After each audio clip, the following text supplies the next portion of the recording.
talking to Megan, and we're pretty direct that at this point they're not interested. They're increasing their freight operation. Now, the other thing that's going on right now is, CSX and Amtrak are having some negotiations to figure out how to.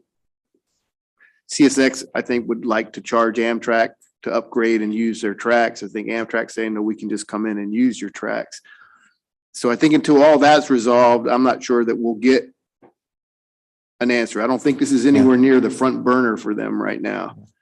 Of course, TBARTA can do what the board would desire, but it may be that after they would be willing to come speak with us in the fall, maybe, and maybe by then they'll have worked out their Mobile to Jacksonville issues and the other issues.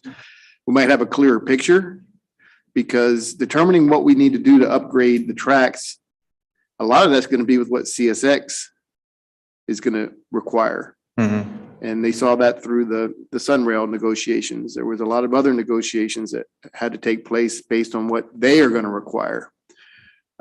So just throw that out for consideration. There's perhaps in the fall, there may be a clearer picture of if there isn't an opportunity, and if there is, what they would be willing to entertain. Yeah. Yeah, I mean, I kind of look at this through the lens of a project manager. Like I said, I'm working with Al, and his procurement staff is very busy. And so far, my marching orders to him have been, we're still moving forward with the procurement schedule we came up with to get this thing RFP posted in mid-June and award a contract in August. But like I said, if we stay on that track, what we're doing is we're saying we're doing this study with or without the cooperation of CSX, because we think it's important to get those answers. Because if I tell Al, hold off, we want to wait until CSX comes in the fall so we can hear it ourselves from them, then Al's team will stop work on it. He will have to stop work on that procurement schedule and just work on other procurements for PSTA. It is correct. Also, the leasing of the lease would then put the majority of the responsibility on the local agencies as opposed to the state. That's correct. How much would that be? How much would a lease be? How much would it be to do the study? We have an internal estimate that we've come up with. I'm really hesitant to say it out loud here, because if we were to go forward with the RFP, if I tell you right now, this is what the cost is going to be, every single consultant firm that replies to the RFP is going to say, okay, well, that's what our target is. That's how much the study is going to cost to do. So I'm hesitant to put out a dollar figure. Madam Chair, I cannot support going forward without having any idea what the study is even going to cost. Knowing what the opposition already is, then we have no willing partner. That to me is just crazy. I mean, I can tell you the maximum, because we're going to be using some of our 5307 money from FTA that we have set aside for planning. We've set aside a maximum of, I believe it's 1.37. It's a little over $1 million, but that's not to say that that's what the study is going to be. It could come in less than that. So I'm just talking to the chair because the other chair, the big chair, because we are 10 minutes into the scheduled time of our regular meeting, and he brings up the point that we really can't take any action on it because it's not an action item. Posted as an action item, and it wasn't on our agenda as an action item. So this is advisory. I do think the conversation does need to continue, but I'm thinking we should continue it in the regular meeting. Are you guys? That's yeah. Let's go. Yeah. Okay. Okay. Stay tuned. All right. And definitely want to hear your voice in the next meeting. So with that, I'm just going to adjourn the policy meeting and turn the gavel over. So we're 10:12. We'll call the meeting to order. We're not going to take a break, so we're just going to keep working. If that's okay with the board members. With the meeting called to order, I'd like to recognize Commissioner Kemp to lead us in the Pledge of Allegiance.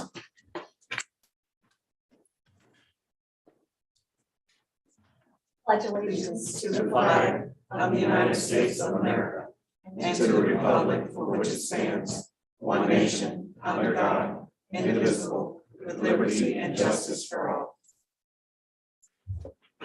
Before I do roll call, I would like to recognize Lynn Hertak. She is our representative from City of Tampa. She's here with us today and filling the position of that role. If there's anything you'd like to say or state or mention? No, I'm just excited to be a part of conversation on transit always. So thank you. Thank Beth. you, and thanks for being here. With that, roll call, please. Commissioner Reggie Bellamy, Mayor Jane Castor, Councilmember Deborah Figgs Sanders, Commissioner Renee Flowers, Secretary David Gwynn, I will. I'll let her know. Commissioner Jeff Holcomb, Jim Holton, Councilmember Lynn Hurtak, Here. Commissioner Pat Kemp, Here. Commissioner Janet Long, Here. Cliff Manuel Jr., Present. Secretary LK Nandem, Here. Commissioner Kimberly Overman, Here. Commissioner Catherine Starkey, Here. Mayor Ken Welch. Present. We do have a quorum. Thank you. Do we have any public comment today? We do not have public comment. I'm sorry. With that, I'll move right into our committee reports and recognize Bill Roberts. Good morning. Good morning, Mr. Chairman, members of the TBARTA Board, Mr. Secretary. I'm Bill Roberts. I chair your Citizens Advisory Committee. I'm pleased to present our report from the May 11th meeting of the CAC. We too had no public comment at our meeting. We did have a couple of very interesting presentations. Liz Stoltz gave a presentation on the micro mobility project. The CAC also heard a presentation on the electric vehicles for the RRT project. Brian gave that report to us. We found it interesting. Specifically that the study of the battery life, as I think most of you know, is the key issue with the electric vehicles, and the battery life affects greatly the schedule as well as the capital cost for electric vehicles to be considered. We were pleased to hear that it's expected that electric vehicle costs are expected to come down over the coming years as we develop our BRT and our plan. In discussion items, we had a good discussion on the TD Tampa Bay. We had a discussion about the commuter services. Ken Bowden gave another good report. We still find this program to be a stellar program and one of the real successes for TBARTA, and we encourage your continued support. We had a presentation on the CSX discussions. We heard about the plans to initiate in mid-June the RFP. I'm sure that the recent update you just got and possible board action today may affect that timing. And then I'm pleased to report that we were able to work with Ron Pierce and a number of the CAC members contacted the governor's office at our request in support of TBARTA. Fortunately, I had a meeting with the president of the Senate and also got his support for TBARTA. So hopefully we'll see no vetoes in the budget. I think you have a good CAC. We have good representation. We're about to add a new member. Thank you today. And we stand ready to support and to help you in any way. If I can help you in any way, please don't hesitate to ask, and I'll be happy to take any questions. Thank you, Bill. Any questions? Board members, questions? Thank you for that report. Thank you, Mr. Chair. Chair recognizes Commissioner Flowers, Finance Committee report. Thank you, Mr. Chair. We had a very productive meeting this morning. We are in a positive cash flow position, so we are very grateful for that. Thank you so much to Melanie Williams for the report that she provided us with. We did have a reduction in our revenue statements, but that's because we authorized the gondola study. which brought us down a little bit, but we're still into a positive financial flow. We also had our independent audit firm of Clifton Larson Allen present to us this morning. A representative is here. We had a very clean audit. I think he said as clean as you could get. I believe those were his exact words.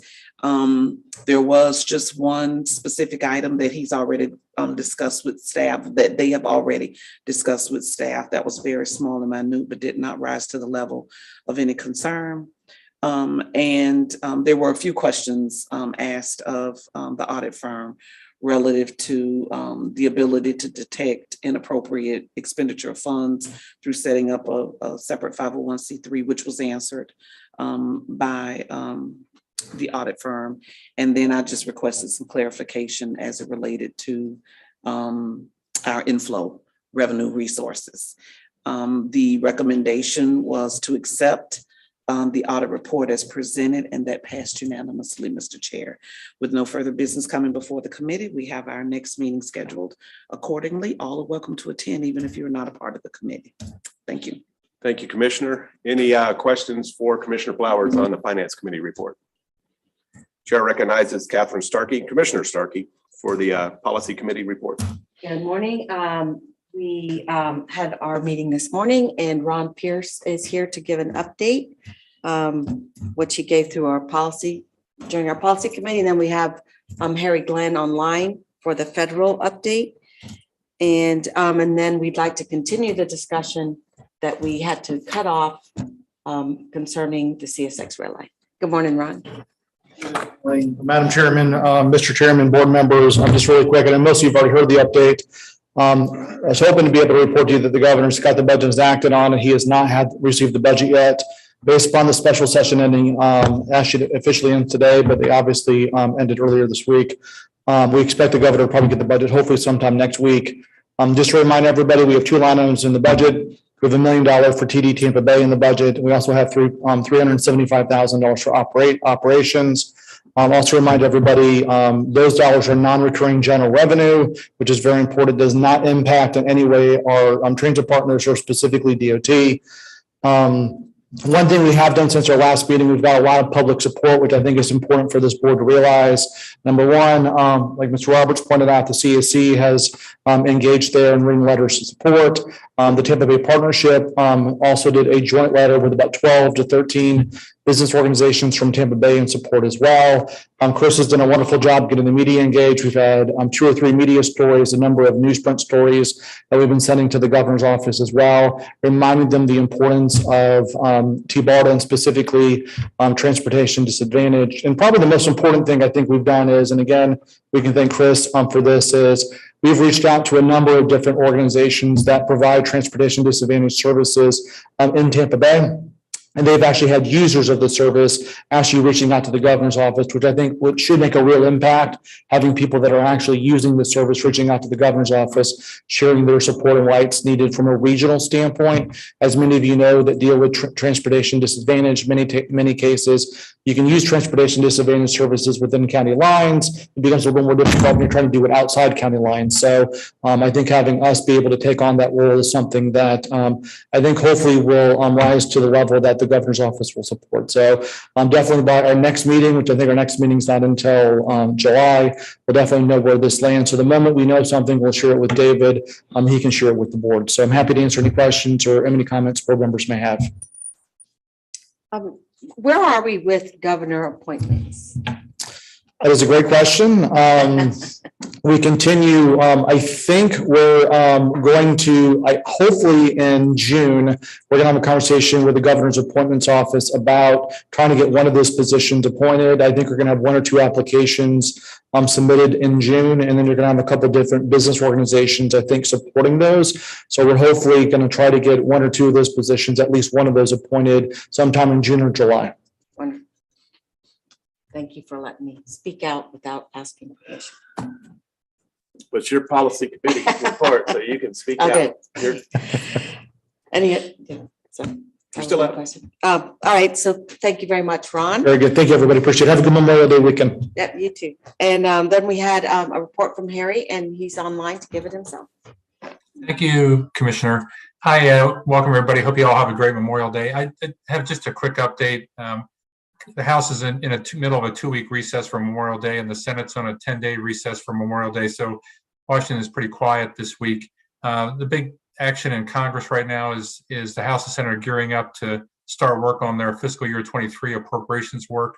It's a much more optimistic outlook on that this year than last year. If you recall, last year we didn't finish up here and with the fiscal 22 work until March 11th, 5.5 months into the fiscal year. This year, they seem bound and determined at the committees to get their work done, if not before the end of the fiscal year, September 30th, by the end of December. So we'll continue to monitor that. The numbers still look good for transportation and transit programs. Plus, you'll have the second year in fiscal 23, second year infusion of the infrastructure funding, the enhanced infrastructure funding for transportation and transit programs. So that's a good sign. Second update was during just 2 weeks ago, the president announced the appointment of Veronica Vanterpool, was a senior advisor at FTA, to be the deputy administrator for FTA. Nuria Fernandez is the administrator. She was confirmed last year by the Senate. First time in 6 years that there was an FTA administrator, and now we have a deputy. So we actually have a 1 and a 2 position at FTA, which is great. That'll help manage all the transit funds. She's very experienced in transit issues. She came out of the Delaware Transit Corporation. She was the first chief innovation officer there. She likes innovation programs. We actually met with her in March, had a really good meeting. She's very interested in BRT projects. She was very interested in the Sunrunner project at PSTA. So I mentioned in our policy committee meeting, probably good at some point to get David up to Washington to meet with Veronica and talk about the mission of TBARTA. The only other thing, 2 things I have to add is as we mentioned in April during our discussion about federal funding opportunities that are coming out as a result of the infrastructure bill. The administration continues to roll them out. 2 important ones came out this month. One is the Safe Streets program. Doesn't really help TBARTA, but it does help some of you who are electeds in other positions. Provides for enhanced funding for pedestrian, vehicular, and bike safety on streets. That notice is out now. Second notice just came out and I'm sorry, Commissioner Stark, I got it wrong in the last meeting. It's a pilot program for transit-oriented development planning. This is an important one because it's provide funding to support transit agencies as they plan along fixed guideway routes, and that does include BRT. PSTA received a grant last year. They just completed their work on their plan. And that includes recommendations on things like public investment in the corridor along the Sunrunner, zoning changes may needed to be made, and how the transit corridor addresses underserved populations. It's the kind of thing that someday when you do have a BRT project under the auspices of TBARTA, that would be helpful, I think, to the organization and community to help you plan along the entire route. So we'll continue to monitor that and send examples of that to the staff. The only thing I mentioned in the previous call is those of you that are following the Congressional Redistricting process. We have some movement in congressional districts. We mentioned in the policy committee meeting that Congressman Bilirakis's district moves up out of Pinellas County and continues to represent most of Pasco County, but he now goes up in Hernando County. So he'll be covering Hernando and Pasco, which is part of your service area. And there's a new congressional district created on the east side of your catchment area with the new Congressional District 15 that'll cover Hillsborough and the eastern part of Pasco County. And so, as we look to the next year, we'll have to keep that in mind as we work with our congressional delegation. We currently have 6 members, House members that fall in your catchment area, and with the changes here, we'll have 6, plus Congressman Webster always has an interest in these areas, even though Hernando wouldn't be in his, I don't think any of Hernando's in his new district commissioner, but we'll continue to work with the 6 and possibly 7 members of that delegation. That's all I have, Madam Chair. Anything else you needed me to cover? Happy to answer any questions. Anybody else? I think Overman has got her hand raised. Okay. Excellent. Thank you very much. And Harry, thank you very much for your report. That was very helpful. And I did overhear, because I sat in and listened to both the Finance and the Policy Committee. You mentioned the TOD study and the resources available for planning purposes or for project development purposes. Is that accurate statement? Yes. Okay, great. So after we got your report, we had a discussion at the policy committee regarding the TBARTA's in request to buy the transportation management area group, part of our regional transportation plan, to evaluate the CSX lines for consideration for passenger rail, which would be a TOD type of project. It would actually, TOD falls in not only BRT, but, you know, passenger rail, ferries, any other sort of fixed guideway classification for that. Given that we have a large portion of the Brooksville line, if I'm not correct, I'm not mistaken, or the Clearwater line, there are significant areas of disadvantaged communities that are transportation challenged in that area, and it runs through the middle of Hillsborough County. So is it possible, in your opinion, from what you understand those dollars possibly, that we could consider having a portion of the TMA's request for TBARTA to do this evaluation of the site could qualify for that grant funding? Commissioner, I'd like to go back and take a look and talk, maybe have a conversation with FTA about that, because my understanding is that it says the TOD pilot program grants are competitively awarded to local communities to integrate land use and transportation planning with a new fixed guideway or core capacity improvement transit capital project as defined in federal public transportation law. So I need to go back and find out. So this isn't an existing route. So in other words, the Sunrunner project was an approved and funded project, so they were eligible to apply for funding at PSTA for the Sunrunner route. I need to find out if this isn't, the route you're talking about is not approved yet, so I need to find out if this would be eligible for, you know, funding, even though it's not an approved route. I don't know the answer to that question. So if I can get back to you with an answer to that, would that be okay? Yes, absolutely. Because the reason TBARTA was asked to do this study is because Hillsborough has had, and Hart has had, you know, the CSX study on its priority list. You know, our Hillsborough has had it on our priority list for like 25 years or some ridiculous amount. And so Hart has got it on its list for budgeting purposes, but not until 27. And that's largely due to the lack of funding. If we were to have some more sure local funding for transit, I could see that project going forward. So the question was asked, you know, do we move forward on the TBARTA's evaluation of those lines as a consequence of the request that was done by the TMA for TBARTA to do it? You know, should we do it later? Given that CSX has indicated that they've got their hands full dealing with the fact that they now have to negotiate with Amtrak. And I get that their timing may not be right for CSX, and maybe it's not quite ready for us either. But the TMA has asked TBARTA to do this. And so that's why I wanted to ask your question. It may be that it is appropriate that we could qualify for it, given the other pieces that are part of this equation, but maybe not. But it is worth considering, given, you know, the cost associated with doing the study. As I mentioned, the CSX lines for passenger rail would be a fixed guideway project.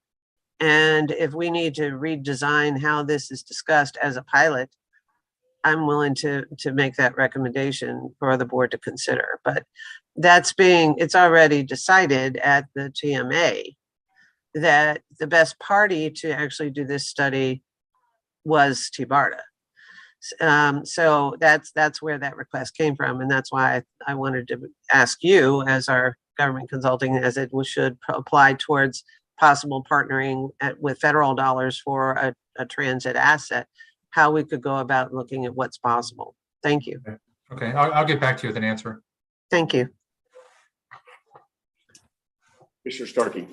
Well, we're jumping into that conversation now, I guess. But as much as I love that CSX line and that I think it hits all the key areas, I don't see how it's viable right now. And it seems to me we're spinning our wheels again on something that's not in near reality. when we have an opportunity with the BRT. And I'm wondering if that same question can be asked about funding for our approved route that's under study right now. Can we get more money to do the BRT route that we're looking at? To me, and I'm sorry, Commissioner Long's not in here right now, but to me, the BRT route becomes more important. The one that this board approved, knowing that we don't have a willing partner with CSX. Once again, we're growing rapidly, and as fast as we're trying to add jobs in Pasco County, we're adding a lot of residents that are driving to Hillsborough, and all the developers are telling me they're buying up Hernando County. And because the entry level price in my county is $350, and teachers and the law enforcement, firefighters, all those folks, they can't afford to live in my county anymore. So they're going to Hernando County. We welcome them. Yes, but they're going to be driving to Hillsborough. We lost 5 deputies yesterday to Hillsborough County, and guarantee you they don't live in Hillsborough County. They either live in Pasco or Hernando. So we have got to solve this problem, and to keep delaying, to now pursue a contract or a study with CSX, who's not a willing partner. I'm not sure that makes good sense of the taxpayers' money, and I welcome any other comments from the board. So, but is this a place we can go to for more money for the other study? Does that help us at all, or is it just spending more money on what we already know? I guess I would go back to while we're asking the question about the CSX part, we can ask a question about the BRT and ask if either project would be eligible. And we also have a BRT discussion on US 19, which I had an update on this week. And frankly, I think that discussion really needs to extend into Hernando County. I was just looking at the map. The most populous part of Hernando County is the western side, like Pasco County. We have much greater population on the western side of our county, and much more, we have a lot of lower income folks on that side. So I think BRT makes great sense on 19 as well, and extending into Hernando. So. Commissioners, any other comments, thoughts? I had a quick one for Commissioner Flowers. You're recognized. Thank you, Mr. Chair. If some of you recall, when we had this discussion before at our last meeting, I shared that I didn't think it was a good idea for us to move forward with CSX, because they had been very clear and very specific about their inability to want to allow us access to their rails, let alone purchase. When you lease something, any type of build out or improvements that we may put in along those routes, that becomes a jeopardy point if they ever decided they wanted those lines back for their usage at the end of whatever contract period. And so I don't think that that's a good use of our dollars right now, when we have other projects that we know we could move forward swiftly, fund, and again, showing the state that we're not just talking about projects, but we're actually moving those projects forward and putting them into use, so that, you know, that helps elevate our case when we're asking for funding. It was interesting also because I spoke at the RAISE conference that was held. And one of the conversations that came up at that time was the utilization of CSX railways. And the gentleman that sat at the table with me pulled up a couple of articles where, in fact, CSX the month before just entered into a partnership to allow an entity north, this is up north, to purchase their rail lines. And so I just thought that was quite interesting that we were looking to do the exact same thing. I was trying to find it and I couldn't remember it. But what I did find was in Massachusetts with the rail lines, they've entered into a negotiation just in April of this year for transit, for communal transit. So I'm not quite sure what the issue is here with us or whatever, but I don't want to throw money at something right now that may or may not happen a couple of years from now or a couple of months from now. I'm sorry. I have no problem with looking at it at that point in time, but I think to spend money on a study when we've been told emphatically that we're not going to have the utilization of those lines, I don't think that's a good expenditure of our money. Even if someone asked us, they asked us, but I believe it's TBARTA's board responsibility to make a sound decision based on expenditure of any of those dollars. So I wouldn't support it for now. I'm not saying I don't support it ever, but I would not support that we continue to move in that direction and spend those dollars. We have other projects that we need to speed up. Thank you, Mr. Chair. Commissioner Holcomb? I agree with Commissioner Starkey and Commissioner Flowers, or at the very least, as it was presented earlier and as FDOT kind of discussed earlier, we should at least put the pause button on until the fall, I think is what it sounded like. We know a little bit more, but yeah, I agree with the comments previously given. Commissioner, you're recognized. Secretary Gwynn. So, yeah, we talked about this a little bit earlier. There's a lot of unknowns right now that hopefully could get worked out in the next 6 months, maybe. But we had recommended holding off till we get a little better picture. We don't know a lot of things. And if the model is completely different than Sunrail, it really changes how we were looking at commuter rail running, which would be more or less the state taking a role in the early on, perhaps purchasing the lines. And then if it's a lease, that's, we're not in that. That's not what we would do. The other thing I would just bring up, and we've talked about this for months, well, years probably now, but for any regional transit project to have any potential for success, when I say success, most regional transit projects aren't going to be successful if we don't qualify for federal funds. We have to make sure that all the agencies along the route support and will be willing to say they'll take over the operations and maintenance once it's up and running, because if not, FTA is not going to talk to us. So I think one thing we should try to focus on is finding if the current solution is not getting everyone's support, is there a solution that we can develop from that would get everyone to support? Because if not, we're going to be in the same position again, where we're looking at having to get locals to pay 100% of the project, as opposed to getting 50% federal, 25% state, 25% local. So I just want to throw that out, because right now we don't have that. Chair recognizes Commissioner Long. Thank you, Mr. Chair. I apologize if this was already said and I missed it because I stepped out of the room, but I do support moving north and south up through Pasco, but I also think that while we're doing that, we should not take our eyeballs off Manatee and getting across over to Manatee County, because that really lets people go the whole length of our region as well.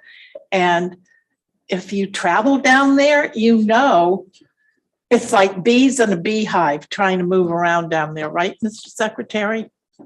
Thank you. I have children that live down there. I don't like going down there for that very reason. And they're growing like crazy. And they are, yeah. Yes, they are. Any other policy committee report items you would like to touch base on? Mr. Chairman, I think Yes. Commissioner Overman would like. Oh, Commissioner Overman, you're recognized. Thank you. Thank you very much. So I'd like to make a motion that TBARTA send a letter to the TMA and the Suncoast Planning Alliance indicating that the board would recommend pausing doing this study until some future date, whichever, whatever is the board pleasure. But the reason I say that, and that's my motion, whichever date that the board would like to consider. The reason I want to say that is because the TMA actually voted with a very large vote to support investigating part of the process for looking at those two lines for consideration as part of our transit resources in our region. It was a step in the planning process. I do not recall the TMA asking FDOT to go start negotiating with CSX prior to doing that analysis, but that was done. And apparently, and so, and what we've learned since that request was done, the changes in the federal legislation when it comes to CSX and Amtrak has created some confusion there. But the commitment by the region to evaluate those lines as a transit asset available to our region was recommended by the TMA and the Suncoast Planning Alliance. And they offered an opportunity for TBARTA to play a role there. So if TBARTA's decision by this board is to delay the process or to suspend that RFP until a future date when more information is made available, that I think would be more appropriate rather than to say we would not support doing the analysis or the appraisal of the line, so that if in the future we could move forward on investigating passenger rail at a future date. So the chair's position on this, since it is not an advertised action item, to me, today's input is for information purposes only. Okay. Come back through the policy committee and back to the board, and it needs to be an action item that we'd actually vote on and consider postponing. I don't think we really have the authority to place it now because the public hasn't even been noticed that we're considering it today. Understood. To your point, if I may, Yes. when do we meet again, David? July 15th. So without any direction to Mr. Pisario, do we keep on moving forward? That seems. And maybe council can give an opinion here, but I can give you my thought on it is where a board action, technically speaking, comes into play is at the point where we would award a contract. Staff doesn't have the authority to do that. You have to award a contract. Whether or not we post an RFP or not, that's a staff decision. We don't necessarily need an action from the board for staff to decide whether or not to post an RFP. It only comes at the point when the contract's awarded. That being said, we certainly want to take into consideration what we're hearing today. And if the consensus is, it would be a dumb idea to just keep moving forward with the procurement schedule that you're on until we have a chance to hear from CSX. Staff is going to take that into consideration and make a decision. But there's several moving parts that going through my mind as we're talking today, but I don't want to take action today to delay you, because it's not been advertised for us to consider. So by consensus, you can hear what the board's saying and you can take that into your thought process as you move forward. But the other thing that I find interesting about this perspective that Secretary Gwynn's brought to our thoughts today is I do agree with Commissioner Overman that you can study corridors. We do it all the time in transportation. I mean, about every transportation corridor we've ever studied, know that none of the property owners have all agreed to allow us to study the corridor. I mean, we don't say, do we have permission to look at this corridor? We're looking at it and we're evaluating and we're looking at TODs and land uses and types of things along the way that would create valuable information to me before I'd ever vote on something like this. I don't see any reason to stop it. I don't think we have the authority today to tell you to delay it. I think you can listen to consensus, make those decisions on your own. But if it came back for an action item that I had studied for before I got here, and it came through the policy committee in the proper way, I would have some thoughts on parts of it moving forward with the added benefit of maybe getting some of those TOD grants attached to it to where we could start mapping from Clearwater to Brooksville what we think would be appropriate.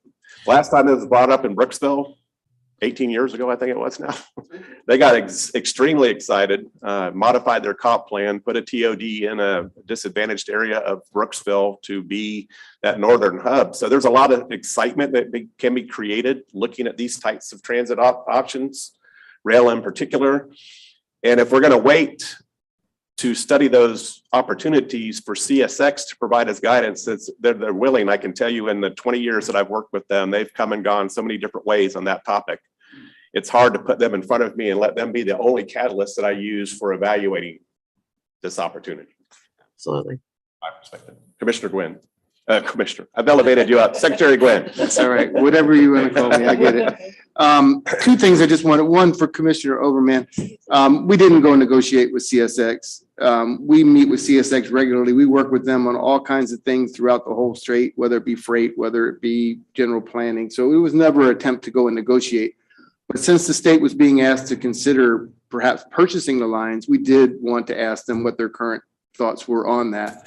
The other thing, Mr. Chair, just one thing to remember, when we do corridor studies, we have the right of eminent domain.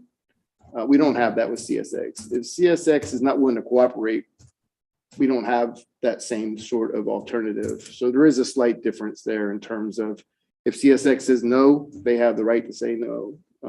And we really wouldn't have any recourse to do. So not that should stop us completely, but just remembering that they have to be a more willing partner.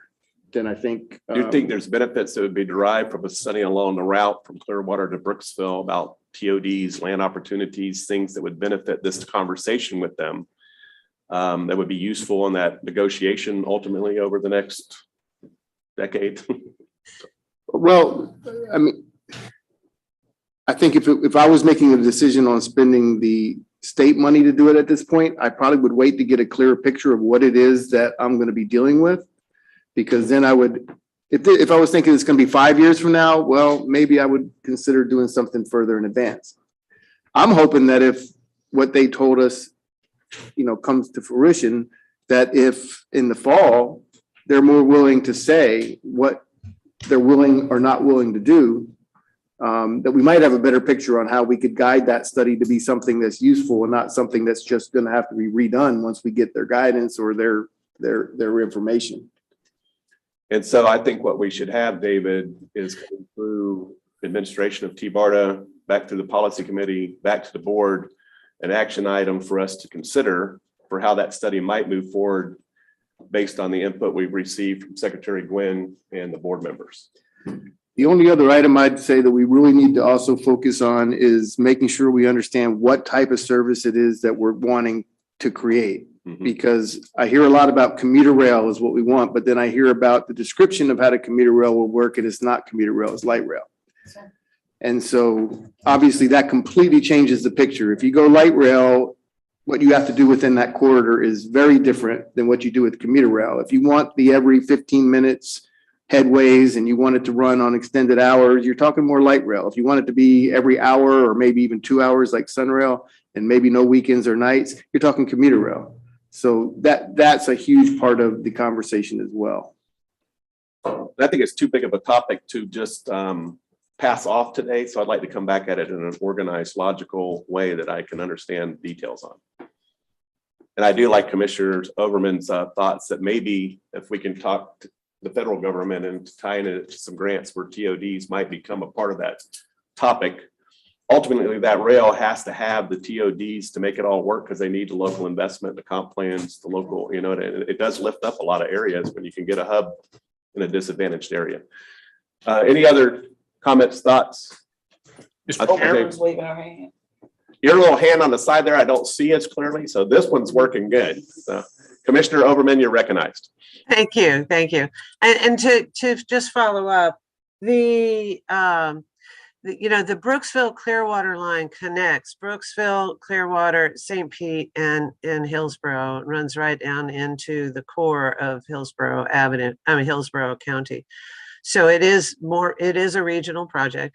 And to Secretary Gwynn's comment, part of the reason why the evaluation of the line or the assessment of those corridors was to give us good guidance on what is actually possible, whether it be commuter rail or light rail, at least to give us enough information to see what's possible in consideration of what type of rail would be considered. So what type of rail would be considered can't really be assessed until we really understand what the right of way look like, what the quality of the rail is, what kinds of conditions would be possible in either of those two circumstances. So I do appreciate the opportunity to come back to the policy committee in July to consider how we look at the scope of the RFP that the TMA and the Suncoast Planning Alliance has asked TBARTA to proceed on. And then maybe at that point, advise them of, the timeline that we would recommend, given the information we have with, from CSX and Secretary Gwynn. Thank you. Any other thoughts on this very important topic? Thank you. I think that closes your policy committee report. There was a motion with a Excuse- second for her request. Did you want to speak to that? Motion and second for the request. And what was it? She wanted that letter to be sent to the TMA saying that. Could we, Yeah, not, we can table that motion. It will table that motion to the next meeting. thank you. Thank you. And then you have did you want to? No, that was it. Yes. All right, so we'll finish. Are you- So yes, that's no? my policy committee report. Any other items? No, we'll just table it. We're all good. So we have our first action item is the approval of the April board meeting minutes. Move to approve. Second. Have a motion and a second. All in favor, say aye.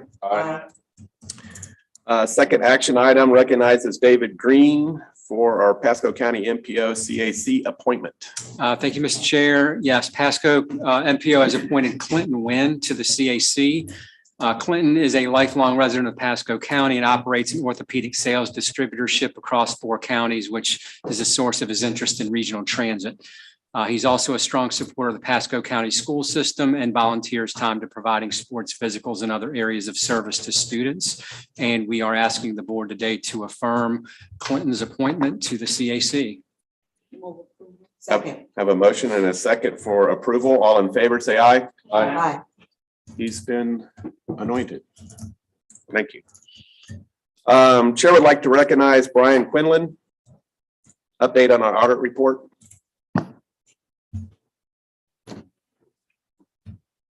Hi. Good morning. Good morning. Brian Quinlan, signing director of Clifton Larson Allen for the record. So earlier at the finance committee meeting, I did get the presentation that you all spoke about earlier. Just a couple of things. I wasn't going to go over the slides at this point. I did want to let you know that, a couple of things as you look through the financial statements, please pay close attention to the auditor's reports within. There's an independent auditor's report. There's a report on internal control, a report on the single audit or what's called uniform guidance. And there's also what's called an examination report in the end or an independent accountant's report. Those are all unmodified or clean reports for the short version. There's also the management's discussion and analysis where management of TBARTA, has an opportunity to lend some context and also some future economic context to the financial statements that we opine on. We don't render an opinion on the management's discussion and analysis, but it's the best place for you all to start and take a look at the financial statements, and then you can go into the actual statements themselves. And I'm available for any further questions today, or our information is on the slides for Lance Schmidt and I. Feel free to reach out to us at any time. Board members, any questions? Comments? This morning. Thank you very much. Thank you. Appreciate your report and your time. And thank you to management. Chair recognizes Al Burns. Oh, excuse me, Debbie. I apologize, but we need to take action on the acceptance of the audit report. We did. Oh, you did? As you presented, but I didn't hear an action in I a agree. second. I agree. Thank you. Move to accept the audit report. Second. Have a motion and a second. All in favor, say aye. Aye. Thank you. Now I'll recognize Al Burns. Mr. Burns, good morning. Good morning, Mr. Chair. Good morning, board members. Al Burns, Director of Procurement and DBELO for PSTA and Staff Resource for TBARTA. This morning at the Policy Committee meeting, I brought before the action item of approval of a DBE program and triennial goal of 2%. Some of the highlights of that is that PSTA just went through a triennial report. We're on the DB triennial review. We're on the DBELO there, and we pass with flying colors. David Green and myself and my team have been working on a DBE program for TBARTA, and we came up with a 2% goal for TBARTA for some of the future upcoming projects. In order to be eligible, I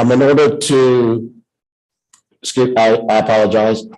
As part of being an FTA recipient, you are required to have a DBE program, and David and I, like I said before, we developed the program.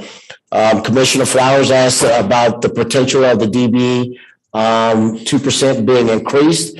And I advise as TBARTA grows and has additional projects, that there's a strong possibility that the DBE commitment could increase. Another commissioner asked what type of activities could be done under DBE as it currently stands. And as TBARTA primarily does studies and the different initiatives around the area, a great opportunity would be from a planning, architectural, and engineering. There are a lot of minority firms out here that specialize in that. And a lot of the big firms, the WSPs, HNTBs, AECOMs, are very familiar with those firms, and there shouldn't be a problem with meeting the goal. So the action item that I bring before you this morning, Mr. Chair, is approval of a disadvantaged business enterprise program and with a triennial goal of 2%. If there's any questions, I'd be more than happy to answer them.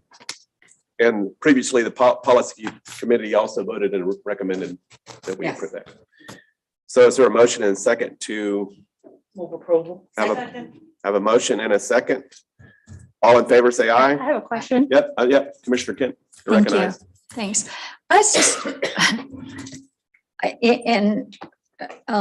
Commissioner Flowers, I also share the concern that 2% is so, I understand your explanation, but 2% seems so low that I couldn't even imagine that you wouldn't even have it just by breathing the air.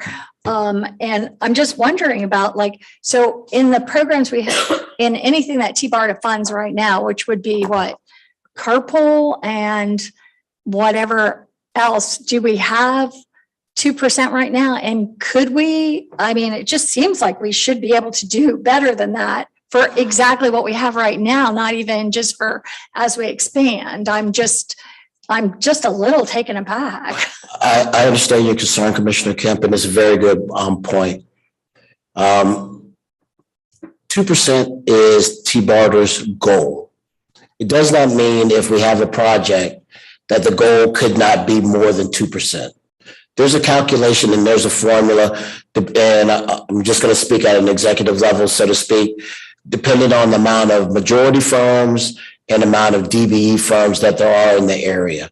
So oftentimes I at PSTA and when I was at HART, even though our goal is 7% at 7.1% at PSTA, it does not mean that we haven't had projects that we've had a bigger DBE goal on it. I'm reserved on going out there and putting like some agencies have in the past, put a 10%, a 15% DBE goal on that, when I don't know the future on how many projects there are. So we looked at what we have available right now. The CSX study was one of those opportunities for DBE participation with FTA funding. The carpool service that you mentioned, that is not FTA funded. This program is specifically for FTA funded projects, which TBARTA does not have a considerable amount of. You're still recognized, Commissioner. Thank you. So I'm just wondering, you mentioned PSTA had 7%. Yes, ma'am. Would it be, and I know you're saying this is just for FTA because we're doing this, but would it be a problem to put 7% at this time right now? PSTA, prior to me coming in, taking over the DBE program, had very stretched goals. And then there's consequences if you don't meet those goals from the FTA. So David and I are taking a very conservative approach this time. And the more federal funding comes available, then we will assess. Then it would be my recommendation that we assess. But to put arbitrarily a 7% goal or a 10% or something on that, I would strongly discourage that. Well, I didn't suggest 10%. Well, 7% then, I'm right. sorry. But maybe, I don't know, what about us if I were to do a substitute motion for 5%? It's just 2%. And I respect that you're knowledgeable about this, and that's why I was trying to find out if this would cause a problem of some sort in what you're procuring now or doing. But 5% seems very de minimis. I would defer to David. I could put 5%, but at this come triennial review, if I'm not able to achieve that 5%, then that's going to be a finding. And then I'm going to be held accountable of, hey, Al, how did you come to this 5%? And then I would look to David and say, David, I just supported what your board of directors recommended. So if that's what the board wishes, I do it, but I would advise staff would recommend not. Mr. Chair. Commissioner Long, you're recognized. Yes, I would just like to point out that PSTA just went through a triennial review. Yes, ma'am. And out of over 250 deficiencies that we could have been dinged for, we had none. So I have great confidence and great respect for the way in which PSTA makes its decisions and for the knowledge that our staff has and the experience about what happens when you don't follow the formulas. And so I would not be able to support that motion because I think it's unwise at this point in time. And given the history of TBARTA, I would rather see us proceed with caution, achieve the 2%, and then maybe then some.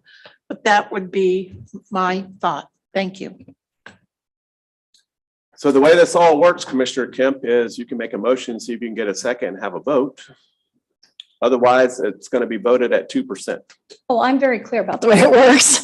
I know. So I was just trying to explore a little bit and get some insight as to whether that would be something else would be reasonable. Because as I said, I was kind of shocked by the 2%. So I was trying to explore that option. But it sounds like there's some concern that anything over 2% would be unreasonable. So I was just trying to explore and at least ask that question because I think it's a reasonable question to ask or to be concerned about. Sure, I'll second for the purpose of discussion. I don't know if we go by the buttons or. Did you make that a motion? I didn't, but okay, if I've got a second, I'll make a motion for 5%. Seconded by Mayor Welch, and you're recognized. So do we go by the buttons here or just? Buttons work. Yes. Okay. So I'm over here. Oh, I see. Yeah. I'm assuming that this is the reason that Commissioner Flowers asked a question about raising it. I was not at that meeting. But how does the 2% compare to the actual availability of organizations to provide the services? In other words, is there a disparity or? Good morning, Mr. Mayor. There was no disparity study or anything like that conducted. Not a study, but you mentioned there was abundant resources out there to meet the 2%. What's the actual availability out there? I'm going to attempt to answer the question. There are ready, willing, and able firms, and that's defined by people that for companies that have been deemed DB certified. We looked at the upcoming federal projects that are FTA funded projects that are on TBARTA's list. The one project that stood out was the CSX study. That is an FTA funded project. Okay. We looked at the amount of DBEs in the area and the amount of, and the disciplines that would be required to perform that study. From there, that's how we came to the 2% goal. There were a lot of unknowns in the scope of work, and me and my team, what we did our best. We did our best at determining a goal. At the end of the day, if to become a great part of being having to have a DBE program is if you get over $250,000 in FTA funds. And that was the catalyst for us trying to move forward and be proactive instead of reactive in developing the program. And I'm not sure if I answered the question, but I did my best shot, sir. What is the 2%? It's 2% of what? It's 2% of their capital program or capital budget.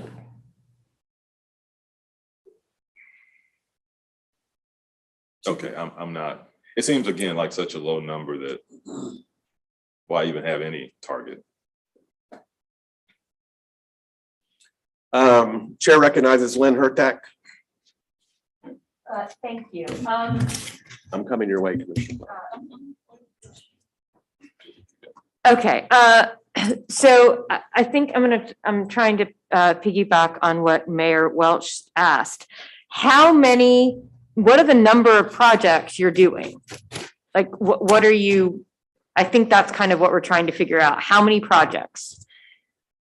David, can you help?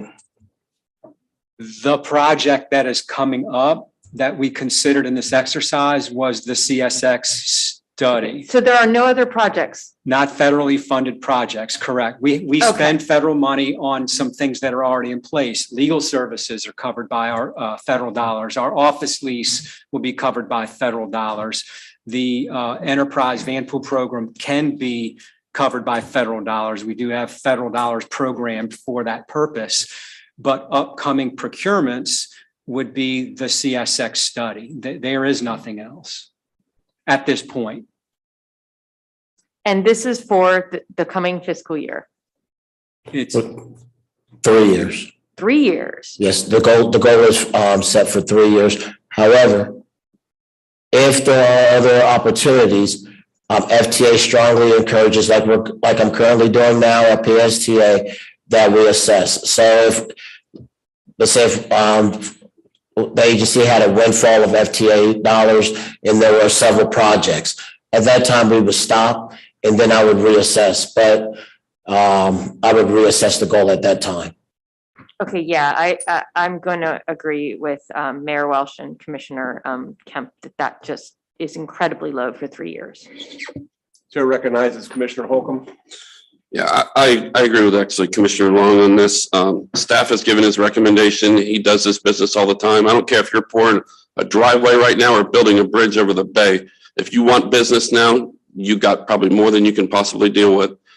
So I can't imagine that we really even need a percentage at all, but I don't see the need to change it if staff's recommending it, and where it possibly puts us in a negative situation if we can't meet the new higher level criteria.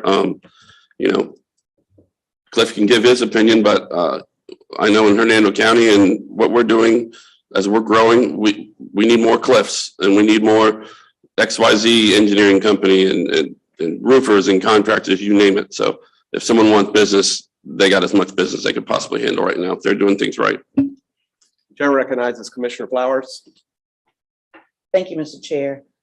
During the meeting, the question I asked was, we're starting at 2%. Is there an intent to increase that percentage as we receive contracts that are funded by the FTA? That was the question that I asked. And Mr. Burns' response was yes, and he knows this from me from PSTA where. Yes, ma'am. So we only had the one potential opportunity, which would be CSX, which we may or may not have. So there weren't a number of other contracts lined up, which is why I agreed to the 2%.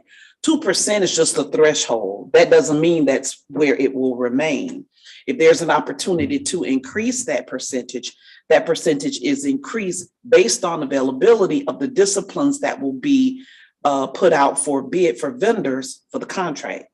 It's kind of how some other entities have operated when trying to garner a DBE program. And this is the start of a DBE program because of the $250,000 threshold for FTA projects. So Mr. Burns knows I'm a stickler on this because that's how he and I met. I was pressing some real strong questions at a PSTA meeting about minority participation, minority being minority to include women-owned businesses as well. And in our meeting, I think it was Commissioner Holcomb that asked for some examples of what types of services will fall in this category, and it's architectural planning, because that's kind of what we do. So I am going to support the 2% because what I don't want is if we increase that percentage to 5%, knowing how many vendors we have that are considered DBE vendors, they're considered minority and women-owned businesses. How many do we have of the disciplines that we're going to be looking for? What is their capacity? Because they've got to have the capacity when they apply. And sometimes that's the issue. Yes. Whether or not we will be able to meet that threshold. If we don't, that could come as a finding when we have our overall audit. Because we will not have met that goal that we set forth.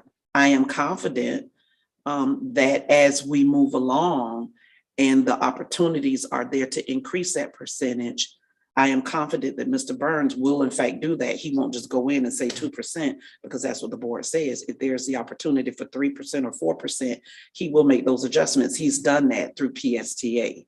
And that's how we've been able to increase our percentage of DBE vendors on the PSTA side. So that was the question that I asked, and that's the context behind the question that I asked earlier. Thank you. So the chair recognizes the motion and the second. And is your hand up again, Commissioner Overman? Please, I just had a quick question, and I'm not sure if I may have missed the answer to this question.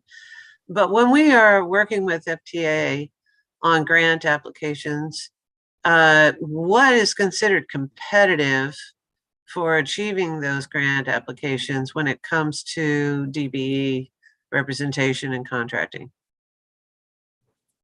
I'll defer to the executive director for that. I'm not sure I understand the question. In other words, when grant applications to go to FTA are considered for and they're all competitive. So if we were to submit a grant request and we had a 2% DBE goal, would that be more or less competitive if it were 5%? It's not considered in the FTA 5307 application process. 5307 funds are formula funds. We get a certain amount that we apply for, and then we program the dollars for various purposes, again, such as legal services or office lease or various other things, plans and studies. So we have to take a look at the procurements that we are planning to do over the course of the next year to 3 years and the nature of those contracts that might be awarded when we come up with a recommended DBE goal. But the FTA doesn't consider DBE participation in awarding 5307 money. Right, okay, I understand. So that answers one question. And then the other question is, if we were to set 5%, we go out for RFP and we receive, responses, and we aren't able to attract, as we heard from Ms. Flowers, we aren't able to attract the businesses that qualify as DBEs because they just don't meet the criteria. They're either not large enough or they're not able to have the level of participation. I think the issue is you have to have sometimes you have to have at least 3 responses, to be able to address a DBE application to a response. But if we were to go to 5% and we got responses and the response didn't qualify, but they might have qualified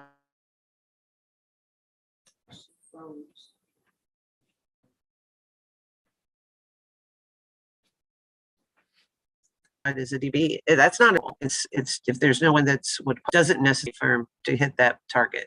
So that's what I was trying to, if we set it at 5% and we have more businesses that qualify down the road, then it's on us to make sure that they're aware of an opportunity to respond to an RFP. And that was the only risk I thought we were considering.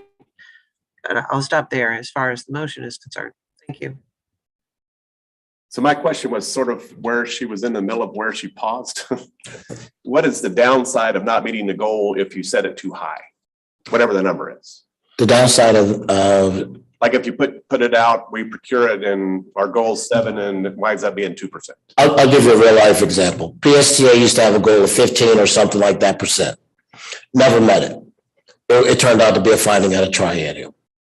In the FTA, when I came on board, I took a more realistic approach, and I said, let's look at our 5-year capital projects and come up with a realistic goal. And that goal was 7.1% now. Now we've been able to exceed that goal. And now we're going back and we're recalibrating and looking at possibly being race neutral, which means that you don't set a DBE goal on a solicitation or something.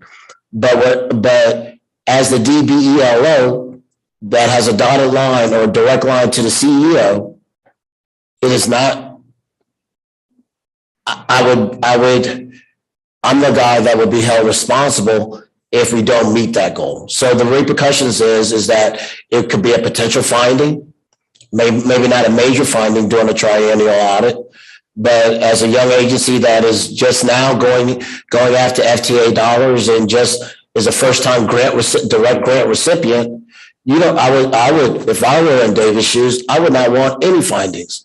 So I would err on the side of caution by doing a 2%. And I just want to assure the board, Mr. Chair, that if we have a project and there's an opportunity for it to be more than a 2% goal, and that's just going to toe the line at 2%.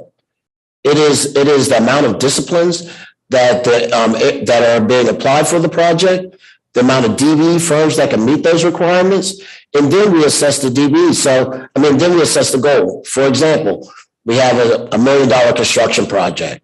Doesn't mean I'm just going to keep it at 2%. The goal could end up being 15%. So but when you apply when you submit to the FTA your DBE program,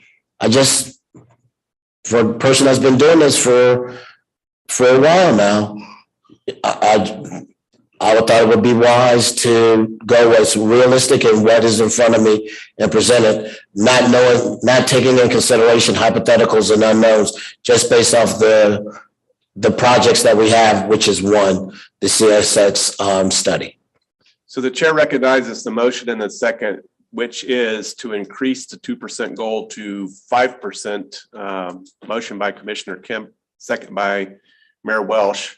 We're going to do a roll call vote on that motion and second. So if y'all can help me with that, I'd like to call out by name because I don't think it's going to be unanimous.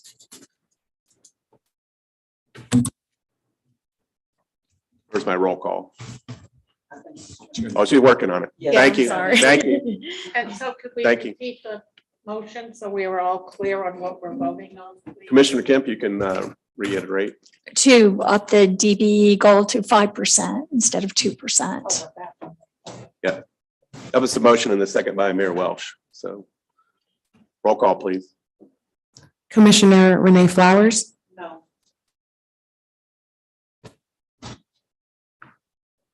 Commissioner Jeff Holcomb, No.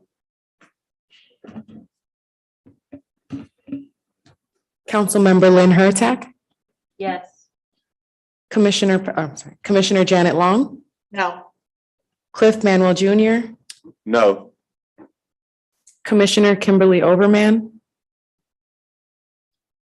Yes. Commissioner Catherine Starkey. No. I think that's it. Mayor Welsh. Yes. Mayor Welch was the second. Oh. Well, I'm sorry, Commissioner Mayor They Welch, said or Mayor they Welch, vote. sorry. Yeah, they vote. Mayor Welch, Yes. Commissioner Kemp. Commissioner Kemp, Yes.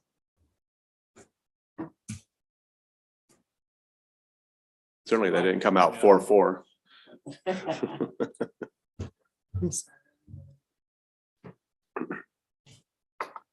You have 5 no's. Why don't you re-ascertain? Got 5-4. Yeah, that's what I think it is. Yes, I'm sorry. While they're figuring out the logistics over there, could we potentially, and maybe this is a better question for you, Al. So it looks like we all, well, 5 of us agreed no, but could we also have somewhere an aspirational goal of maybe 5%? Just for kicks and giggles? I'm not sure how that works when you submit a DBE program to the FTA. I mean, by consensus, we can all desire to have him increase it every opportunity he can, Right, because this is a floor vote. correct. That it's the floor 2% that we're voting on. It can be higher. Yes, I think he made that quite clear. So what is our tally? It is 5-4, no. The motion It is- fails. Motion fails. It's 5-4, no. So we still have to vote on the action item of adopting a DBE program with a 2%. Move approval of the original recommendation from staff for the DBE program with 2% as the threshold for DBE. Second. I have a motion and a second. Commissioner Holcomb? I would just like to reiterate what Mr. Burns said. He said, I think his best recommendation would be to have 0, if I heard him correctly, until, look, we had one proposal for a CSX study. So we either would have been 100% or 0% had that one gone to a DBE. So if we're looking at 3 years, we could have 5, 10 max. So we got to get 2 to definitely to meet the goal of, it could be 5 projects. I mean, in all fairness, maybe somewhere around there. So we're looking at a very low, a very high bar from a percentage point, even though 2% to meet that. So I'll just throw that out there for discussion. So I'm going to vote no for the 2% based on Mr. Burns' recommendation. So the chair's not going to assume how this vote's going to go. So we're going to go back to roll call again for the staff recommended 2% DBE goal. Before we do that, I'm sorry, can I get clarity? Did you say you prefer no percent? I didn't hear that. I don't think Maybe I misheard what you said. And I apologize if I wasn't clear in what I said. I believe what I said was at PSTA, they started with the 15% DBE goal. They weren't able to meet it. Brad and Debbie appointed me as a DBLO shortly after I arrived. And I looked at their capital projects and I assessed and I changed the goal to 7.1. PSTA has been successful over the course of the last 3 or 4 years of meeting that DBE goal of 7.1. And for the last 2 years, we have exceeded it. I think Therefore, I'm sorry, Mr. Chair. Therefore, I'm going back and I'm exploring the opportunity of putting a 0 DBE goal on there because it's part of PSTA's culture. First, you have to establish a DBE program. And once the community sees that DBE program is part of an agency's culture, then you can go about putting a 0 goal. But I was strongly discouraged as somebody that's been running a program in Indianapolis, Indiana, was part of developing the program at Hillsborough Area Regional Transit Authority, and currently administering the program and developing the program here at PSTA. I was strongly discouraged that you changed the goal to 0. And Mr. Chair, if I may, in our action item for the details, it specifically states as Title 49 CFR Part 26, as a recipient of Department of Transportation funds and in accordance with the code, TBARTA is required to have a DBE program in the administration of its contracts. The program requires the establishment of goals ranging from 1 to 10%. So we can't not have a DBE program based on CFR, Title 49 CFR. And under that guideline, the minimum is 1%. 1% yeah, but I'm just saying, yeah, I just wanted to make sure persons knew, yeah, we have to have a DBE program. I think the board has what it needs to vote, and I have a motion and a second staff recommendation of 2% as our goal. And I would like to do another roll call, please.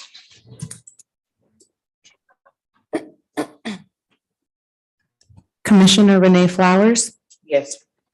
Commissioner Jeff Holcomb, Yes. Councilmember Lynn Hurtak, No. Commissioner Pat Kemp, No.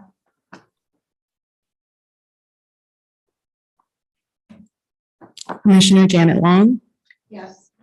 Cliff Manuel Jr., Yes. Commissioner Kimberly Overman, Yes. Commissioner Catherine Starkey, Yes. Mayor Ken Welch. Motion passes 6-3. Did Lynn, did you vote, Lynn? Okay, Thank you, Mr. Chair. thank you. Mr. Chair, Yes, Could I- Commissioner Long. could I make a recommendation that, given this lengthy discussion on this issue, that the semi-annual DBE FTA report be an information item presentation to the board when that comes in? Yes, ma'am, definitely. Thank you very much. By consensus. Good job, Al. Thank you, Al. Chairman does not have a report today, but I will recognize our executive director for his report. Thank you, Mr. Chair. As you heard today, we just completed a very successful audit, but I also wanted to mention that we had a very small taste of an FTA triennial review earlier this week. As was noted during the meeting, PSTA received their triennial this year. And one of the areas that the FTA reviews involves sub-grantee oversight. So Melanie and I provided documents and support and sat in to help answer questions so the reviewer could understand the relationship between our agencies and some of the oversight procedures we have in place. I've been through many triennials, but it was a great experience for Melanie to see what's involved and for both of us to gain some insight into how Region 4 conducts their reviews so we can be better prepared for when we receive our own review in a couple of years. As a reminder, we have no meeting in June. Our next meeting is July 15th at FDOT District 7's office. Looking forward, we have our TDP annual progress report that'll be coming to the board in July, along with the draft operating budget and BMO's performance review. We'll also have a contract to restart the TD Tampa Bay program in the event our funding stays in the final budget that the governor signs. Then in August, we will have the final operating budget ready for approval, the election of board officers, and new committee assignments. One new future meeting topic is TPA's master plan update.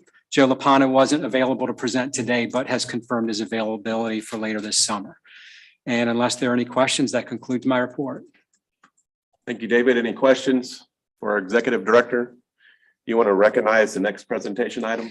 Yes. The board has shown some interest in advanced air mobility over the past couple of years, during which time we've received presentations from some technology developers in that industry.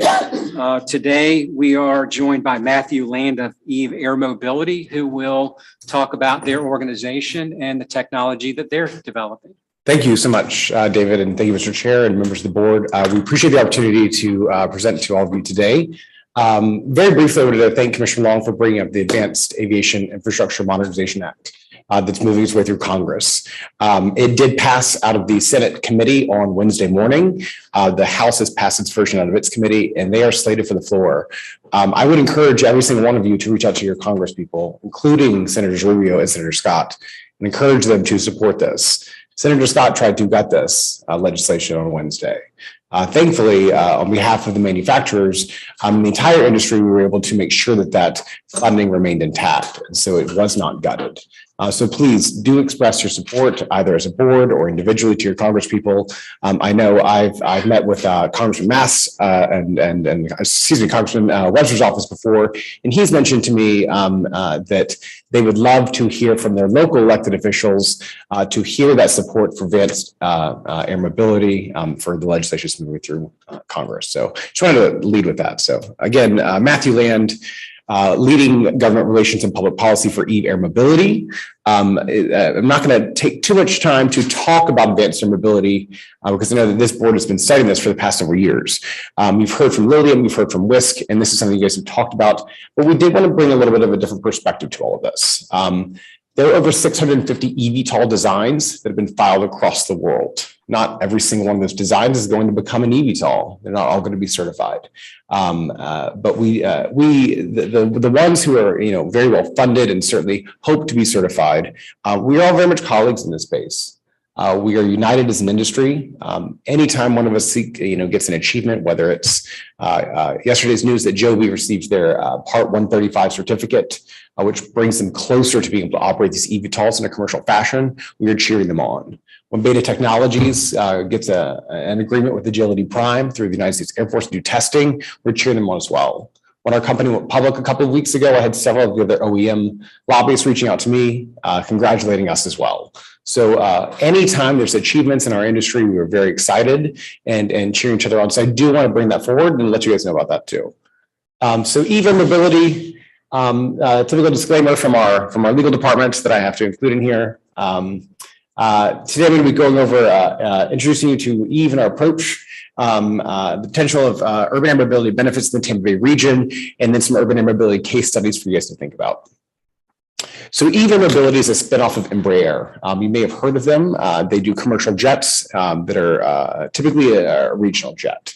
They also do defense jets, executive jets, and agriculture jets. Embraer has its roots in the state of Florida. It's been here for almost 5 decades. They have manufacturing facilities in Jacksonville and Melbourne, Florida, and then they also have facilities down in Fort Lauderdale. That is where the North American headquarters is located at, and EVE's North American headquarters will be located in Melbourne, Florida, so just across the state right here. At EVE, we consider ourselves an ecosystem integrator. We, unlike some of our colleagues in this space, are not operating our aircraft. We are only selling and leasing them. So we believe it's incumbent upon us as a company to be working with our transit authorities, our local governments, working with our energy providers and the infrastructure providers that are going to be supporting this, this entire ecosystem to make sure that it's all working well together.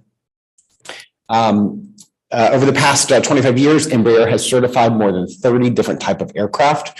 So we certainly believe that leading into that experience and expertise of Embraer, that our aircraft will be certified. Across the world, we have sold to 19 different customers and have the largest public order backlog of our eVTOLs of 1,825 eVTOLs sold to date. What does that look like for us here in the United States and very specifically in Florida? In the United States, we've sold to Republic and SkyWest Airlines. Those are regional airlines that typically operate under Delta, United, and American Airlines banners. Very specifically here in Florida, we have sold to a smaller airline called Global X. Global X operates out of Miami International Airport and also out of Tampa International Airport. They have publicly announced that they intend to operate our eVTOLs from Sarasota all the way down to Naples, and then from Palm Beach down to the Florida Keys. Thinking about how we're an ecosystem integrator. So I'll talk to you in a minute about the eVTOL itself, but we are also investing in fleet operations. So some of our partners who want to operate a fleet of these eVTOLs, we are looking to help them de-risk and help them scale safely. We are also looking to provide agnostic services and support across the entire industry, everything from pilot training to actual maintenance of eVTOLs. We don't care if you're a Lilium or a Joby or a Wisk aircraft. We want to do the maintenance on them. If you don't want to do them, Embraer's got a lot of experience in doing that and has MRO facilities in more than 14 states across the country. We're also developing an urban air traffic management software solution.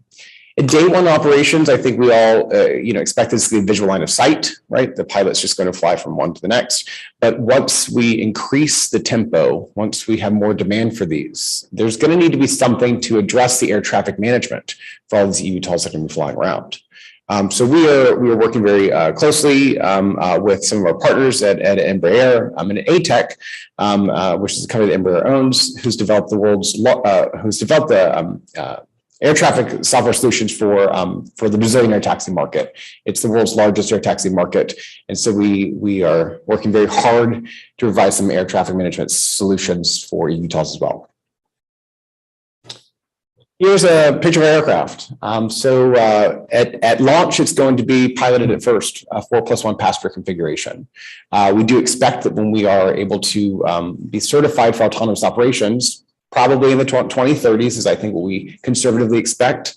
You can remove the pilot and we can comfortably seat at least one more passenger, but hopefully 2 more. It is a lift plus cruise design. For us, that means that we expect this to be a little bit easier to certify than potentially some of our other colleagues in the space. It's going to have a much lower noise footprint than a helicopter, about 80 to 90 times quieter than a helicopter, traditional helicopter of the exact same size. Our aircraft is being designed for urban air mobility missions. So Lilium is looking at doing more regional operations, from city to city. Urban air mobility operations refers to, kind of within a city or within a county. So our aircraft is going to be about 65 miles or about 100 kilometers. And certainly it's going to be a little bit more cost efficient than helicopters of that same size. As we work to develop this ecosystem, Eve has worked in a consortium with other partners all across the entire world. We have produced concepts of operations, which are just paper exercises, to try to figure out what this ecosystem is going to look like and how these eVTOLs can integrate into current airspace. We've produced ConOps in Australia with Air Services Australia, thinking about that airspace integration. We're currently working on one with Japan Airlines. We've done a couple of them in the UK. Last fall, we did what's called the Eve Rio experience, where we created the entire ecosystem of partners to simulate what this could look like. So an energy provider, a booking platform, a helicopter, since we don't have eVTOLs just yet in commercial operations, as well as all of those other aspects of it, vertiport operators and so on and so forth. And for 1 month flew traditional helicopters at eVTOL price points to think about things like the passenger experience, to think about price elasticity and how customers would react to that and so on and so forth. And we recently released that concept operations after having done that. And then lastly, we just in March released one for Miami-Dade County, along with some partners you guys might have heard of, Community Air Mobility Initiative, CAMI, as well as Skyport, who is an infrastructure provider. This concept of operations studies the eVTOL journey and the passenger journey from Miami International Airport to the Miami Beach Convention Center. Just a paper exercise, but thinking through what are those challenges, what are those opportunities, and what are those benefits that could be derived in Miami-Dade County. Here's just a kind of a picture to give you an idea as to like what we believe the entire ecosystem is going to look like. Some of these kind of players in this ecosystem you guys already know. Mechanics, ground handlers, passengers, things like that. Airports. You guys are already very familiar with these.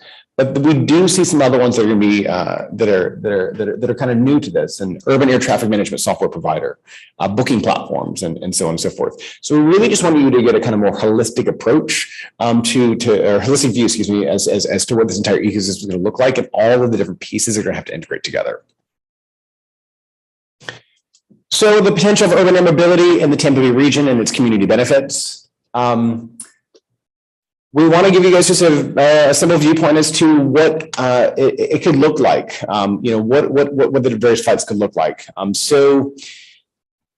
And looking at this, and the blue lines, you have the actual eVTOL flights itself, and then the red, green, and yellow are potential car driving times during high impact weekends, during rush hours, and so on and so forth. The flight times that are above the blue lines do not include boarding the eVTOL or disembarking, but it should certainly give you a sense as to how much time can potentially be saved should we have some of these routes that are available here. So, if you think about it, you could do a Tampa to Clearwater. It's about 13 minutes flying time, and approximately 60 minutes during like a high impact weekend or during extreme rush hour traffic, and so on and so forth. If we have launches at Tampa International Airport, or maybe at one of the GA airports that's near TPA, just thinking through what are some of the routes that we could possibly see. We think it's important for you all as the Tampa Bay Area Regional Transit, Transit Authority, to be thinking through what are those routes that could have some high demand. And so we wanted to put together our own internal analysis that we're providing to you all, so you can see what we think about what those flight times could be. Again, this doesn't include any of the boarding of the eVTOLs or the disembarking, but so just gives you a general picture as to what we see are some potentially high demand spots for where we could have some vertiports located throughout the region, and what some potential flight times could be. Urban air mobility delivers community benefits. I think that's something we all kind of inherently know. But we certainly see that it can create a lot of 21st century green jobs. What are those jobs going to be? We're looking at operations and maintenance of eVTOLs. We're looking at vertiport infrastructure, traffic management, and then those kind of ancillary jobs can come with all of this: research, retail, hospitality jobs. Can help decarbonize transportation, which we're very excited about, improve community connectivity, and attract investment infrastructure in all of our communities. These are some internal numbers from Eve, what we expect to see in 2035. Collectively, about 3,000 jobs. for this industry in the Tampa Bay region itself. Potentially those salaries could be on average about $53,000, not taking into account inflation, and then $160 million annual impact for TBARTA counties. Looking at some use cases for these, I think there's obviously the airport shuttle use case. There's the commuter use cases, there's tourism use cases, there's medical use cases, and so on and so forth. But we wanted to apply what we think those could look like very specifically for this region. So, excuse me, I'm going to go back one. Hospital networks, we have a fantastic hospital network here in the Tampa Bay region. And so thinking through what are the different points of where these could all go. I don't know if it's super visible here, but just looking at the different nodes on how eVTOLs can work with the hospital network, whether that is transporting doctors from one of Moffitt's facilities to another Moffitt facility, whether that's transporting a patient from one end of a hospital campus to the other, whether that's a patient who is going in for their once a month, maybe it's a healthcare screening or something like that, right? Thinking through all of that and how they can more easily access the healthcare system. And lastly, tourism use cases. Certainly, Tampa Bay region has a lot to see and explore. We're very excited to see what kind of an impact eVTOLs this entire industry can have on tourism here throughout the region. That is my brief presentation. David asked me to keep it as brief as possible, so I have that for you today. I am happy to answer any questions. I think I might have brought enough copies. I've met with some of you already. It is our intention at EVE to meet with all of you, as well as some of the other elected officials that sit on your respective bodies. Some of you already have a copy of this. Those of you who don't, I think I've got like 9 or 10 of these left. With me today, I'm happy to also mail some more to David to distribute, and I will send him an electronic copy. This is a copy of our concept of operations we developed in Miami-Dade County. It's written at a not at a technical level. It's written for government officials. It's written for the business community and other stakeholders that would be impacted by this industry. We want you, at EVE, we believe that we are catalyzing that conversation. And we hope that the rest of you, including everyone else in the industry, are picking up on that and really putting some thought into this. We at EVE are certifying our aircraft in 2025 and expect to be in commercial operations in 2026. Others like Joby expect to be certified in 2024 and in commercial operations soon thereafter. And then on the other end of the spectrum, we've got folks like Supernal, who is Hyundai's advanced air mobility arm that expect to certify in 2028. So while we may not be the first, we are certainly working very diligently to create this ecosystem and working with all of you. We know that we don't have all the answers to make sure that this is going to be a success. We know that you guys don't have all the answers either. We know that working together and collaboratively and having those partnerships with government, community, and those stakeholders is how this industry is going to be very successful. Thank you very much. You're recognized. Thank you, Mr. Chair.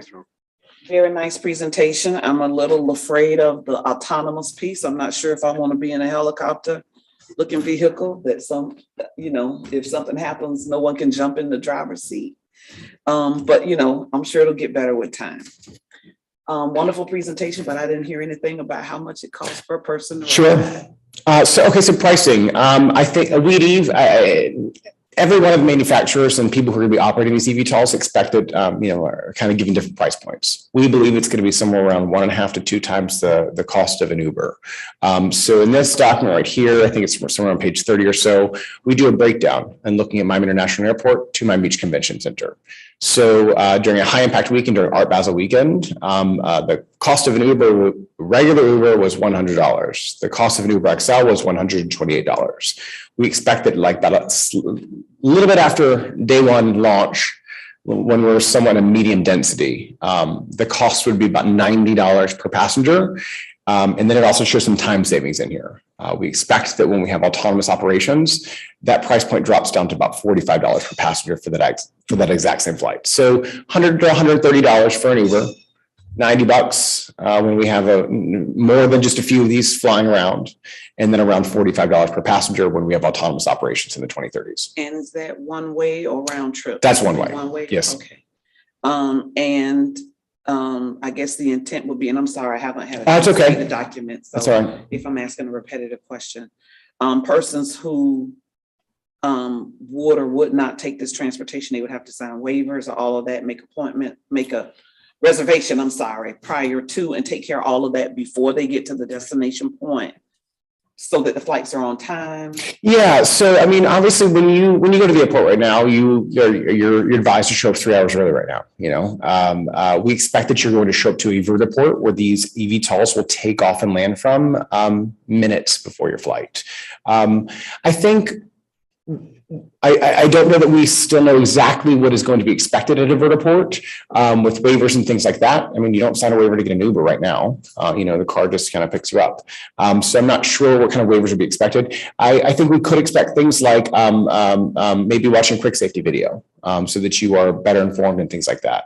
That's something that I think the industry will probably work on. But yeah, you're going to be able to get onto a booking platform. We want this passenger journey to be as seamless as possible. We want this to be able to integrate into, city and county transit apps that are already in existence. One of our partners is Blade Air Mobility. They operate traditional helicopters right now from Manhattan to JFK, Manhattan to the Hamptons. You could, if once our eVTOLs are in commercial operations with Blade, you could be able to get onto the Blade app and just book one. So it's going to, you're going to tell it where you want to go. It's going to tell you where your nearest vertiport is at. There's still going to be a first mile and last mile issue that you as a passenger are going to have to address. So maybe you are, using your micromobility scooter to get there to your vertiport. Maybe, if you're in St. Petersburg and you live in, I don't know, let's say you live in historic Kenwood, you're going to take the brand new BRT all the way down to Albert Whitted Airport. And maybe that's where vertiport is located at. And you're going to get onto your eVTOL and you take it to downtown Tampa. And then from there, maybe you're just going to walk to your destination, wherever that's at. So, I mean, I think we have to, we're certainly working to think through all of this. So is there going to be a waiver? I don't have an answer for that. Would there be a short safety video? I think we could expect something like that, though. Thank you, Mr. Chair. If I jump into an autonomous plane of any kind, I'm going to know where the manual operation switch is. Yeah. So I can take over and land myself. Commissioner Holcomb. Yeah. You recognize, and then Mayor Welch. Thank you. I knew you rattled off a bunch of folks that are using this or something like that, but it seemed all to be in the private sector. Are there any transit authorities or public commuters, agencies that are using this? And if so, where are they or who are they? So no one right now, no eVTOLs in commercial operations right now. The soonest we could expect them to be in commercial operations is in probably late 2024, and that would be by Joby. They are probably the furthest along in certification and getting their aircraft in commercial operations. This is why we're taking this time now to talk with all of you, so we can do the planning process that it takes. I know people are like, oh, it's just a couple of years. If a few years away, we don't need to focus on this now. But when we were doing the concept of operations, FPNL, who's a partner of ours, we went to the convention center and we said, okay, if your transformer's located right there, is that going to be sufficient for you to get the energy requirements to a vertiport if it was located on top of the convention center parking garage? And if not, how long will it take for you to construct a new transformer? What does the permitting process look like for the city of Miami Beach if you needed to put one in here? How much is it going to cost you to do so? So let's start working backwards so that we can make sure that you are prepared, right? That process of Miami Beach permitting could take 6 to 9 months. So just kind of thinking through all this stuff. That's why we're working on all this now. So to go back to your question, are there any transit agencies that are currently using this? I don't know. I don't know the answer to that. I know that a lot of people are really thinking about this. We're talking to aviation departments. We're talking to transit departments all across the entire state of Florida and globally as well to think through how they can integrate this in there. For us, it's about where our customers intend to operate these eVTOLs. So like I told you, Global X has said they intend to operate them in Florida. They're a Florida-based Florida-based airline. So others of our customers, it's really where they want to operate. Other manufacturers and operators have very much announced their intention for the state of Florida. Mayor Welch, you recognize. This is very exciting. You're probably too young to remember the Jetsons. I am not. That's what it reminds me of. I love it. Have you solved the issue of traffic control and commercial versus general aviation drones, or is that something down the line? That is what we're working on right now. That is why we're working on this, urban air traffic management software solution. We know that these are going to have to integrate with general aviation and with drones. Drones, I believe, have to fly below 700 feet. We expect our eVTOL is going to fly at around 1,000 feet. So we are working through that. We're thinking through that. We're also, very much encouraging the FAA to prioritize how these will integrate into the airspace. Back in 2012, the FAA now has to be reauthorized every 5 years. In 2018 was the last reauthorization bill, and the next one's coming up in 2023. So that is something that I expect the industry is going to be heavily prioritizing as it works with Congress on that piece of legislation. We certainly want to make sure that this is integrating seamlessly, safely, it's important for it to do so. Safety is extremely critical for this entire industry, so that we can scale and so people can see the demand. So we are working on that. But to get back to your original point about the Jetsons, I also want to mention one little quick fun fact about the Jetsons is the same year that one came out, the Flintstones was also released. So Classic. there you have it. Two very opposite ends of the spectrum. My daughter has no idea what you're talking about, but That's all right. Commissioner Long, you recognize. Yes, just a point, given Matt's comments and Mayor Welch's question. It's been quite some time, as I recall, since Joe Lapano has made a presentation to TBARTA. And my first introduction to air mobility came from him one day when we were having lunch and he was talking about Lilium. So that was one of my questions about how do we integrate this new thing with the FAA and all their regulations, and the fact that we have MacDill and about 4 other airspaces that you have to fly through if you're flying in and around Tampa Bay. And he was intrigued by the Lilium concept. I think that's the first one he was ever exposed to. And his immediate question was the same thing, and he was having ongoing discussions with them.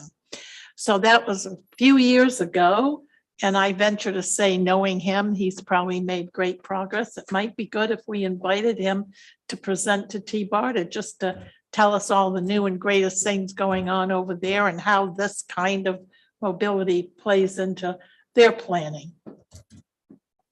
Just a thought, David. Agreed. Any other comments? Go ahead, David. Be on our agenda. Yeah, I've already reached out to him to present. Oh, look at that, great minds think alike. They're in the middle of their master plan process. And I know that they did receive some public input related to urban air mobility and advanced air mobility, the concept and how to integrate it into the airport operation. So it'll be on our agenda. I can't remember if it'll be August or September, but it'll be later this summer. I look forward to that very much. Any other comments for our presenter? Thank you. Except I remember the Jetsons. I still watch it. Yeah. And Star Wars, you might as well just, yeah. So. Thank you very much for your presentation. Thank you, Mr. Chair. Thank you, David. I'll leave these with you, David. At EVA Mobility, we want to be a resource to all of you. So if there's any questions we can ever answer, if we can think through, if you need us to work with your transportation departments or whatever that looks like, we're happy to do so. So I've taken up all the valuable time I intend to take up about my board members today. So with no other topics of interest, we will adjourn. Thank you, Mr. Chair. Thank you all.